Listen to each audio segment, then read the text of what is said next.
to this. Okay. Okay. Um, Hello, my name is Andrus. Thank you so much for meeting with me today. Is it okay if I ask you a few questions? Yeah, of course. Thank you. It's so nice to be finally meeting you, and thank you for letting me do this. Yeah, thanks for finding the time that worked with the time zones. All right, let's see. First question. It appears one focus of your work is detecting transiting exoplanets. Can you explain the process of detecting an exoplanet and what drew you to it? Absolutely. So I mostly find planets with the transit method, and I use data from space telescopes mainly. So TESS, the Transiting Exoplanet Survey Satellite, has been orbiting the Earth and the Moon for the last 5 or 6 years now. And basically, what it does is it stares at a patch of the sky and measures the brightness of stars over an extended period of time, over weeks to months. And if you watch the brightness of the star over time, occasionally, if a planet passes in front of the star, like you're seeing right here, it will block a little bit of the star's light, and you get a little bit of a dip in the brightness of the star over time. And that'll happen every time the planet goes around the star. And so it's really periodic and really predictable. And so what I do is I look for these very periodic dips in the light that we receive from stars over time. And from that, we can tell how much of the star's light is being blocked, and that tells us how big the planet is. And then once we've found a signal like that, we follow it up from the ground with other telescopes to measure other properties about the system, to measure things like the planet's mass.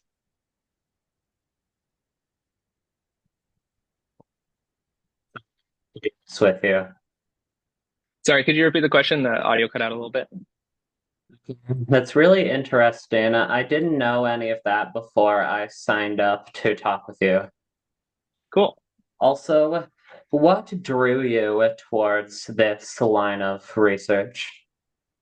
Yeah, that's a good question. So when I was in undergrad, uh, the Kepler mission, which was another space telescope, was operating, and it was starting to find thousands of exoplanets. And when I was born, there weren't any planets known outside of our solar system. The first planet discovery was in my lifetime. And so it was really amazing to me that over the course of just a couple of decades, we were able to go from just knowing about the planets in our own solar system to having this huge population of thousands of planets. And it was pretty exciting to me that this was such a fast growing field.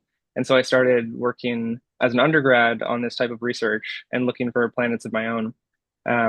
And after I graduated, I actually got to work for the Kepler mission, which was really exciting, and learned a lot about the process of dealing with the data and finding the most efficient ways to identify these types of new planets.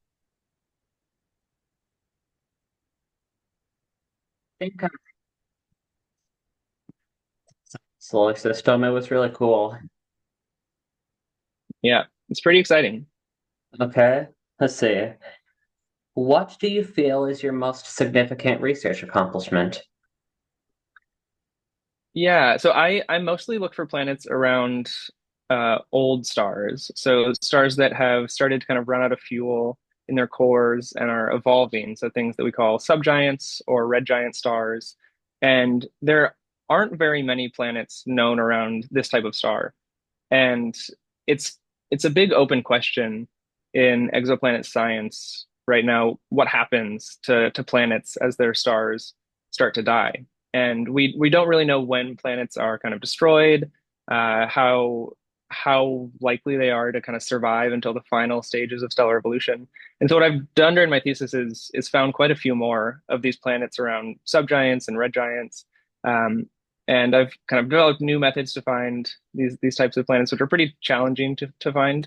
And I found 15 or so, and they've told us really interesting things about kind of what happens. And one of the things that I've been really excited about recently, that I've spent the last couple of years in my thesis on, is examining how the orbits of these planets change at late times. So we can actually measure really interesting things about kind of the alignment of the planets relative to their stars. So in our solar system, everything's in a really flat plane, like a spinning plate. But some of these systems have these big angles between how the star is spinning and how the planets are orbiting. And so what I've been able to do is measure that type of thing for a handful of these old systems and see how these things kind of change over time. See how you helped discover several new planets. I've never done that before. Yeah, it's pretty exciting and actually not too hard. There's a lot of really useful tools out there that are available to get started on finding your own planet.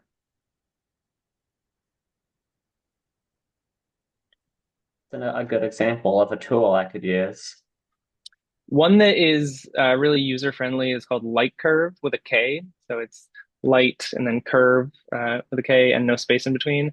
And that just gives you kind of the basics on downloading data from things like Kepler and TESS and starting to play around with looking for these transits. And there's a lot of kind of tutorials online that make it pretty easy.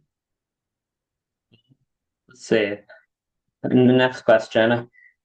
What is one of your favorite things you have learned during your studies? I think one of the most interesting things that I've come to realize as I've studied exoplanets is that there's a really wide diversity of types of planets out there. And I think one thing that really exemplifies this is that the first planets we found around stars outside of our solar system were really surprising to us because we had this kind of clear picture of what a planetary system should look like. We have this example close to home with all the planets that we know. And then suddenly the first things we found were these giant planets like Jupiter orbiting their stars every like 3 or 5 days. And it made no sense in our picture of how solar systems form or evolve. And so it really challenged the picture we had of what a planetary system can be and how it forms.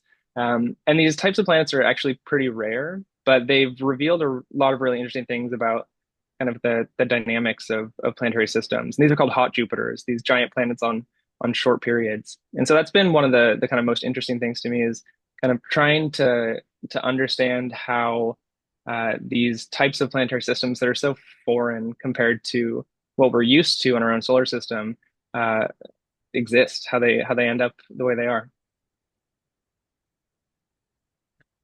It's crazy. Let's see. And another question. What advice would you give to students who want to pursue a career in astronomy? Yeah, there are a few things that I think are really valuable. I think the most important advice is to not be afraid to ask questions that you might think are dumb.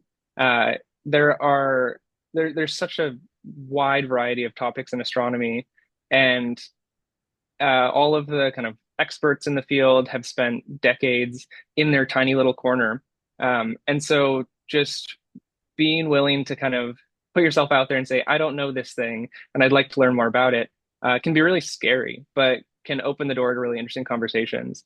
And I think that in at conferences or when you're talking to someone about a paper they wrote, you'll learn a lot more if you kind of shake off that fear of like, oh, they're so smart, they know all this stuff, but I just want to learn a little bit more about it. And so being willing to kind of ask those questions.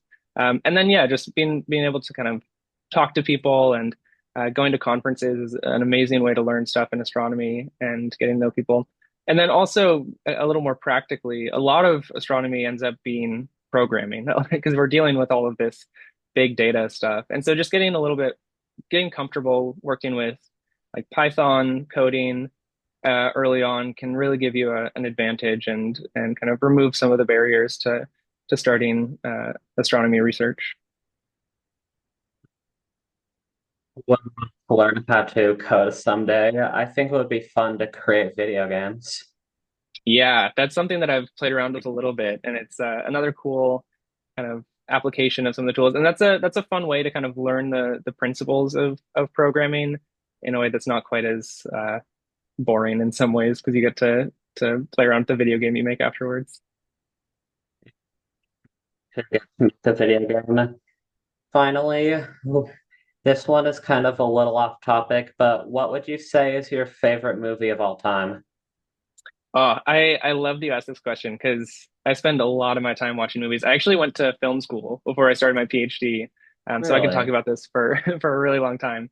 but I'll try to keep it brief. I think one of my favorite movies of all time is this movie called The Apartment. It's from 1960. It's kind of like an early romantic comedy directed by Billy Wilder, and it's so sweet and so funny and like fast paced and endlessly rewatchable. So I watch that movie like at least once a year, and love it to death. In terms of like space movies, I think Interstellar has some of the most beautiful kind of visualizations of space.